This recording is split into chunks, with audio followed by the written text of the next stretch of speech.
អាយ៉ាពេលនេះអញដាច់បាយទៀតហើយកចាស់លីកចាស់លីអើយបកាច់យកនៅដែរកចាស់លីឯងចង់បានប្រពន្ធដែរទេប្រពន្ធកចាស់ដូចយើងមានអារម្មណ៍បែបទៅឯងក៏ច្រឡំហើយមិនត្រូវថ្នាក់លើអនុញ្ញាតបរិះដែរអាយុ50អាចយកប្រពន្ធបានណាប៉ុន្តែត្រូវតែចូលបម្រើកងទ័ពដល់ហើយទៅនិយាយពិតមែនទេពេកអញនិយាយកុហកពីពេកណាអីរត់តែផឹកតិចពិតជាល្អណាស់ពេលនេះព្រះសង្គ្រោះខ្ញុំមកហើយសង្គ្រោះខ្ញុំមកហើយខ្ញុំនិយាយលិតគេហើយ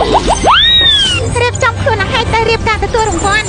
ប្រព័ន្ធមួយនេះគឺសម្រាប់តែលោកអ្នកតែប៉ុណ្ណោះដើម្បីលើកទឹកចិត្តលោកម្ចាស់លីវ៉ានីនប្រព័ន្ធមួយមានធម៌ពលមួយលោកអ្នកមានពេល1ឆ្នាំ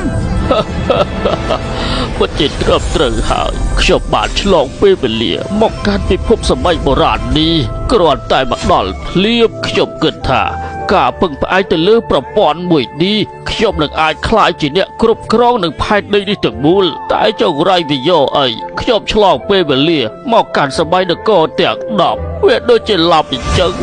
នគរសម័យសង្គ្រាមពុកវ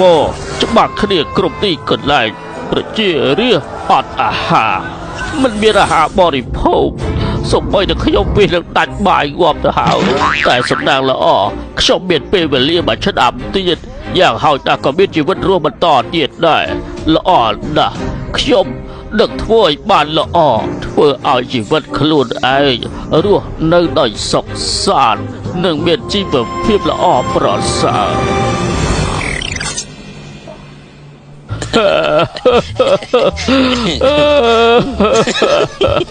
អាយ៉ាកាចាស់លីអើយមិនបកាច់យំចឹងវិញខ្ញុំដឹងថាឯងភ័យស្លន់ស្លោជាមួយនឹងការធ្វើកងទ័ពក៏ប៉ុន្តែឯងក៏មានអាយុ49ឆ្នាំទៅហើយយ៉ាងហើយដល់ក៏មានប្រពន្ធអាចបង្កើតកូនបន្តវងតកូលគ្រួសារបានទោះបីជាងាប់ក៏គ្មានអីត្រូវសោកស្ដាយទេចំពោះរឿងនេះប៉ុន្តែខ្ញុំបានលឺមិនដឹងថាអ្នកដែលយកប្រពន្ធបានគឺឲ្យស្បៀងរយៈពេល1ខែទៀតផងហើយចំណេញលឺចំណេញហើយទៅចាប់ទៅខ្ញុំរំភើបឡើងចង់ស្រក់ទឹកភ្នែកហើយហើយដល់ទៅប្រពន្ធខ្ញុំមកបុកបាត់យ៉ាងមិនប្រពន្ធខ្ញុំនៅឯណាខ្ញុំពិតជាចង់បានប្រពន្ធខ្លាំងណាស់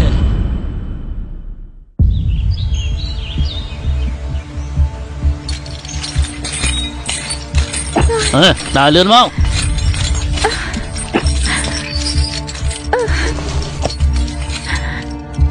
ឲ្យវាឆាប់ឲ្យលឿនឡើងមកដើរយឺតមកលើទឹមហ្នឹងហើយថ្នាក់លឿឲ្យប្រពន្ធឲ្យរៀងមេតតូចបែបហ្នឹង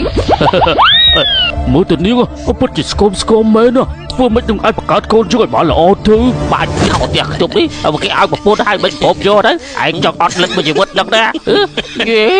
កំបាប់នេះវិញសើមិញសៅមិញអើយនៅចិត្តគ្នាចាប់បាច់ស្រែកហៅអីចឹងសៅមិញឯងមើលក្មេងស្រីទាំងអស់នេះឲ្យបោពីដាទៅខ្ញុំខ្លាចឲ្យលោកព្រះអើយឲ្យបោពីដាពេលណាមិនសំខាន់ទេសំខាន់ឯងមានប្រពន្ធទៅទាំងអស់នេះព្រោះពួកនេះសិតតែបោពីគ្រួសារអ្នកដែលមានទូកដូច្នេះឲ្យឋានៈលើក៏តម្រូវឲ្យពួកយើងធ្វើជាប្រពន្ធទៅឯងមើលឯងប៉ែតេជាមួយទៀតណាមើលឲ្យទៅបាត់ដល់ចាំយកតែមកដល់ឯងមានប្រពន្ធហើយបើអត់មានប្រពន្ធយកមួយគេដែរវ៉ៃស្ដាយមើលទេទៅមកតែមើលដល់មិនដាក់នោះគាត់អែបដែរពួកនេះទាំងអស់ចាំអង្គុយចុះទៅ